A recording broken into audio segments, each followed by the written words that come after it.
Hey, how's it going, everybody?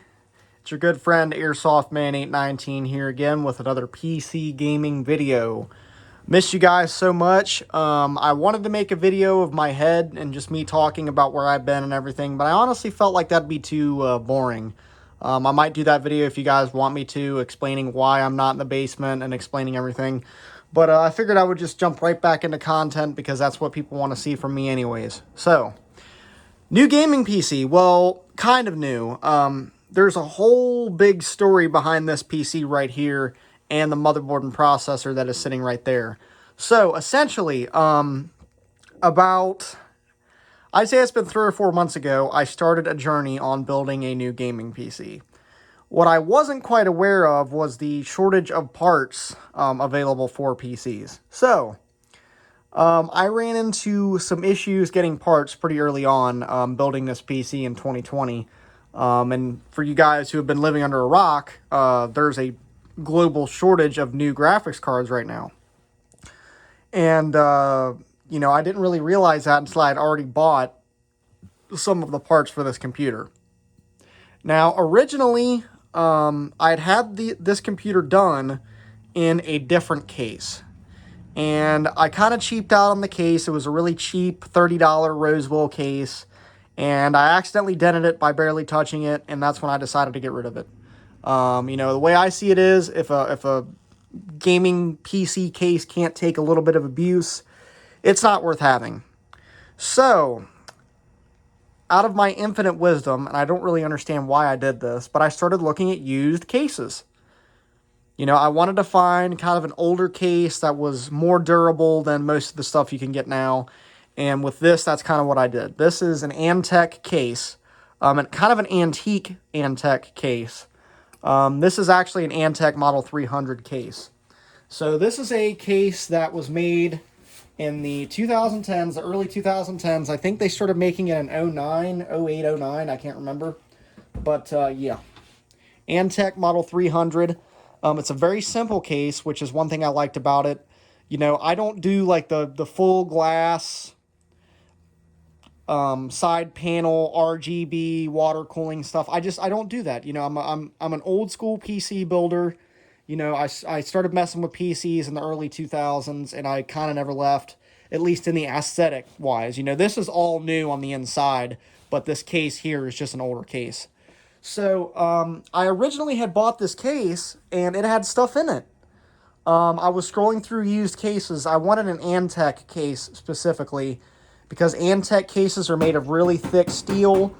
They have really high-quality paint jobs on them, and for the most part, they usually look pretty good if you can find a black one. Now, the old, gray or beige Antec cases from, the really early 2000s and the 90s, those are starting to look kind of gaudy, but these, late early 2000s, anywhere from 2006 to 2010, you can still get a pretty decent looking older Antec case and not have to worry about denting it the first time you touch it. So, what was in this case when I bought it? It had a power supply, a motherboard, and a processor. Basically a fully equipped motherboard, but had no CPU cooler on it. So the motherboard had RAM, a processor, and it had a power supply that was kind of halfway hooked up, and that was all that was in it. And the guy basically said he would sell it to me for $50, which I honestly thought was a really good deal, because I was almost prepared to pay that just for the case until I scrolled to the side and saw there was actually stuff inside of it. So what I found inside of the case was interesting. I definitely got my money's worth from this. So the case by itself is probably only worth $30 to $50. But what I found inside, and obviously I did not keep this inside because this is kind of an older motherboard, but this is a AM3 MSI 890 FXA GD70 gaming motherboard for the AM3 platform. So this is like the AMD Phenoms, the AMD FX series. Those are the processors that this motherboard accepts. And it actually comes with a processor, an AMD Phenom 2 975. So it's a quad-core X4 975, clocked at 3.6 gigahertz. One of the fastest processors AMD made at the time. before the X6s came out. So this is a 4-core processor clocked at 3.6 gigahertz. So even though it's a little bit older, I'd say about 7 to 10 years old, it's still definitely a very good processor and motherboard setup. It came with 8 gigabytes of G-Skill 1600 RAM installed, and it came with some cheap HD series video card that I have since removed. And the cheap power supply that was with this was a Logsys, one of those cheap, hollow feeling, cheap Chinese power supplies that'll burn your house down. So I got rid of the power supply as well. So I only kept the motherboard and processor and RAM, but I'm definitely going to be using this for a more retro style gaming build with a more even more retro case than this one to put this motherboard inside of. So stay tuned for this. I definitely have plans for this motherboard. I'm not going to let it go to waste. This was over a $300 motherboard back in the day, and this motherboard's still worth well over $100 even now. So it has 4 graphics card slots on it, giant heatsink on the VRMs, giant heatsink on the chipset. It's got this big heat pipe going across the motherboard. Has all the connections you can need and then some. It actually supports SATA 6 gigabyte.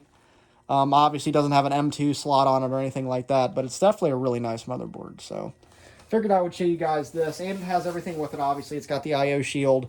So I'm definitely going to be putting this motherboard in a different build that I'm going to be doing in the future. I have a late 90s, early 2000s Antec case on the way that I'm probably going to end up throwing that stuff in. So you have 3 5 1/4 bays. I'm not using any of them because I have a Ryzen build in here. And I have a NVMe SSD with Windows already installed in the motherboard, so I don't need to have a disk drive or anything here. I might put a disk drive in it to, because I keep this hooked up to my TV, and I would like to watch HD Blu-rays, so I'm probably going to put a Blu-ray drive on the top of here. I might put a USB 3.0 hub down here, because this doesn't have USB 3.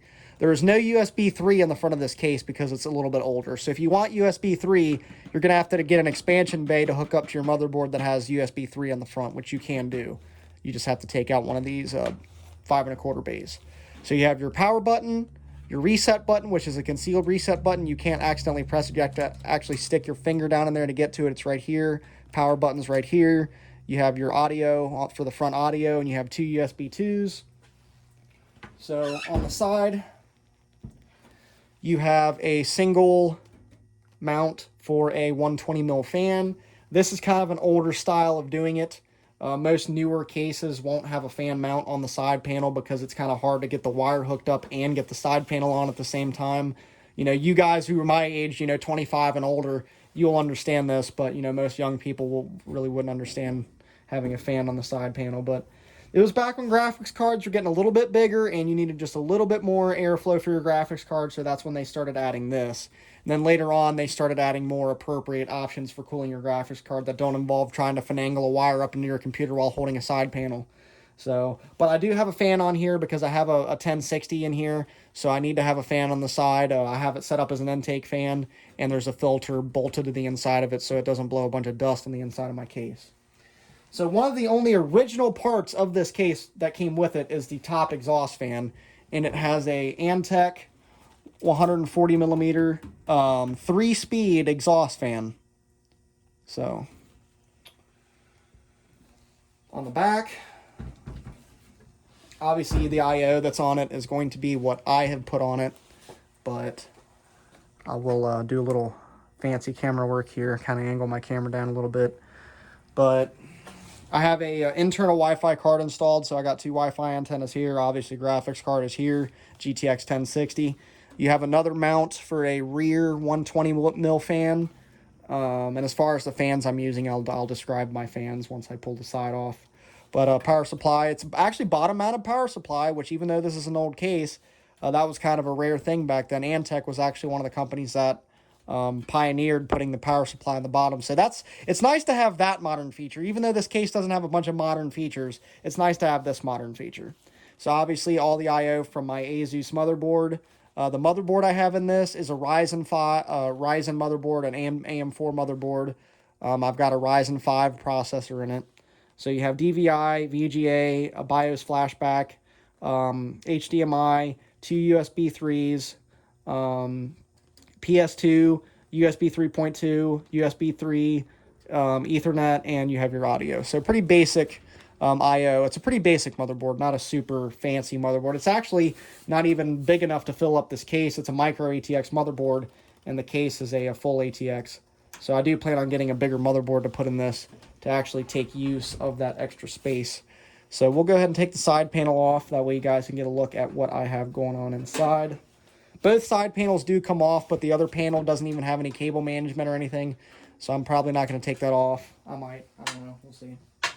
So with an Antec case, it doesn't slide back. It actually pulls towards you. You pull it towards you and it kind of swivels. And you can kind of see the inside here. And you can see how I have my fan. Why the side panel fan's kind of a pain in the butt, because you have to run the wire up to your power supply and still be able to put the panel on. So you can see I have a filter grill in here to kind of keep dust to a minimum. We'll go ahead and unplug this fan. I actually have it in a spot where I can unplug it easily, because I set up this case with this fan in mind. So if I can get in here.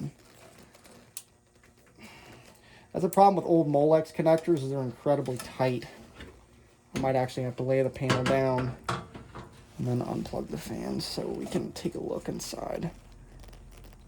Come on, you bastard. There we go. So fans unplugged. The fans I'm using, 3 of them are these V-True purple LED. They are LED fans. They're not RGB. They're LED, guys. I know. I'm old school. I'm sorry. But yeah, I bought 3 of these, and I have the one in the side panel here, and I have 2 more in the front, which I will be showing you. This is the first PC that I actually put a lot of work in. The other PCs I've done videos on, especially that last one, the extreme Intel build that I did, the Beast Intel build, don't watch that video. It was freaking terrible. I had over $2,000 worth of PC parts, premium, best on the market PC parts, and I assembled it like shit. It looks terrible. I messed up. I had way more money than I had experience. This is the opposite. I had way less money than experience, so I had to actually use my experience to make this a good computer. So it's kind of a contrast. This is a complete contrast from the last Intel build that I did, which was like over a $2,000 build. This build right here is probably only about an $800 build, but in my opinion, in a lot of ways, I like it better. So go ahead and flip it around. Now I'm probably going to dismount the camera and do some of this work by hand. Get down and dirty. So, I have a V-True 125mm aftermarket cooler on my Ryzen 5 3600. My rear cooling fan is an Antec PWM 120mm fan. I have a GeForce GTX 1060 6GB single fan mini in here. It's still a full power 6 gig card. It's just got one fan. Does run a little bit warm because of that. I have an EVGA 650 BQ power supply. It's an 80 plus bronze, 650 watt semi-modular power supply. I have a Rosewill Wi-Fi card. You can barely see it. It's plugged into that X1 slot on my motherboard and comes through over here with the antennas, but I have that plugged in and it's hooked up via USB to get power. That's what this cable right here is. I have a 1 terabyte NVMe SSD installed back there in Inland. 1 terabyte. In the top is the one and only original cooling fan to this computer. It's an Antec 140mm tri-cool, which means it actually has this little itty bitty switch hooked to it. This is hilarious. Has this little itty bitty switch hooked to a wire, and you can adjust how fast the fan is going with this little switch. So it's got medium, low, and high. This thing likes to run a little warm, so I keep it on high.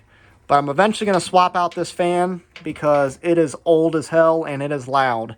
Not to mention it has this. It has no PWM functions whatsoever. This is a Molex fan.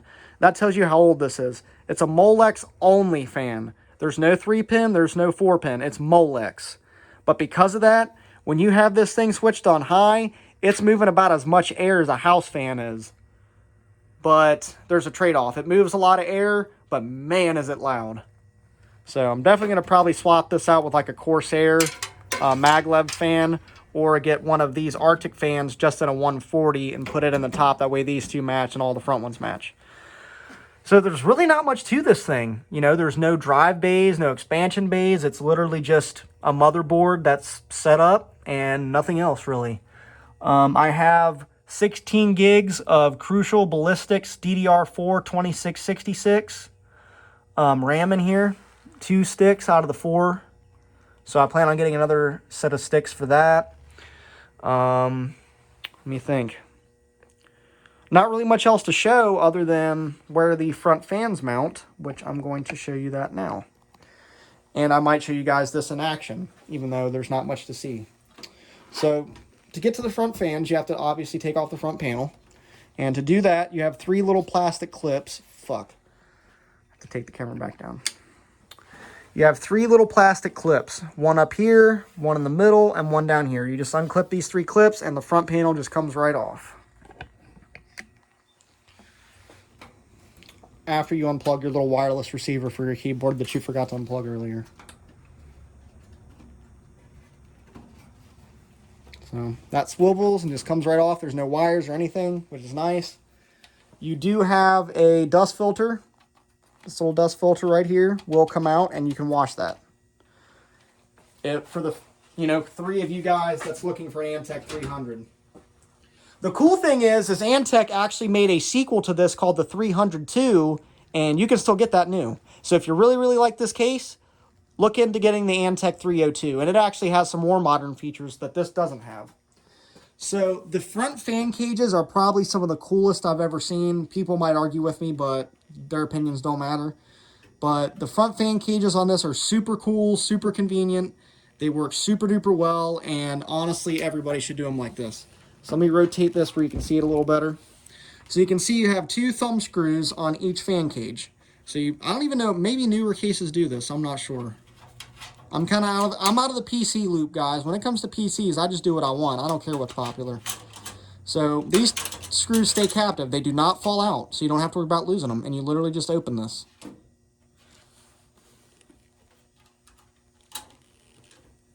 There you go. You just take your screws out, put the fan in, screw it down, close it. Screw these 2 back down. There's even a little hole right here to put your fan cable through. You can see right here. Yep, you just stick your fan cable through there, close that, screw it down, you're done. And that's how both of them are. And I've got another 2 of those purple V-True fans in the front. So, as far as expansion wise, like I said, it's got 3 5 1/4. I don't think it has any 3 1/2s.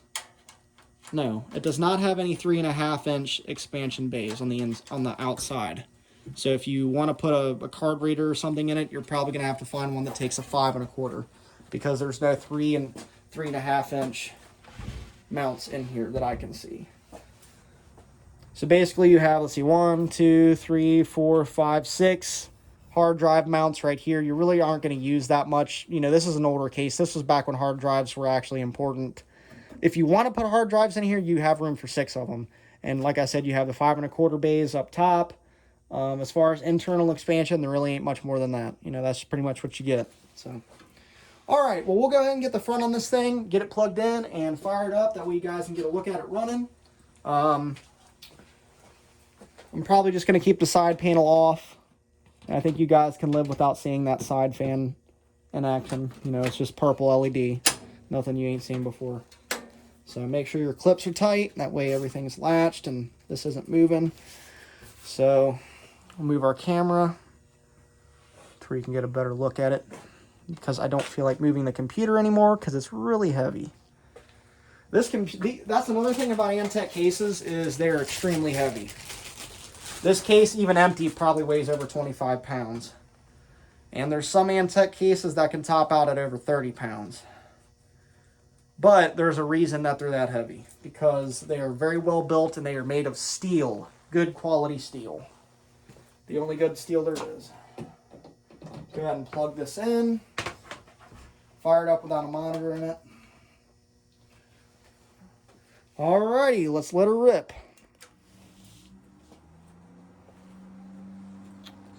Go ahead and take her down. Take her camera down here. Sorry for the less than professional camera work, guys. I haven't been in action on YouTube in a while, so you're just going to have to forgive me. I'm going to have to hone my skills again. But there's the two purple LEDs in the front lit up. And my cooler is RGB, so I don't hate RGB completely, just almost. So, cooler is RGB. There's our Antec fan running. There's our our Arctic fan running. There's our Antec fan up top running. You can hear how loud it is. You know, isolating it out here in the garage, it's not that bad. It's still louder than I'd like, though. But there's our power supply. Our two front fans. See, I cable manage this a lot better than my previous builds, and it's funny because I cable managed this better, but I had less room because there is no cable management room in here. So any cables that are sticking out that are annoying you guys, I'm sorry, I just couldn't hide them. So unless you have advice on how I could hide these better, because there's no room in here. So I hope you guys enjoyed this video on my most recent gaming PC, and I'm sorry I've been gone for so long, but I love you, and I promise I'm back to stay. And like I said, if you want to see a video about where the hell I've been and what the hell's been going on, comment down below and let me know. If not, I'm just going to leave it be and just do content the way you guys like it. So I hope you guys enjoyed this video. Airsoft Man 819 out.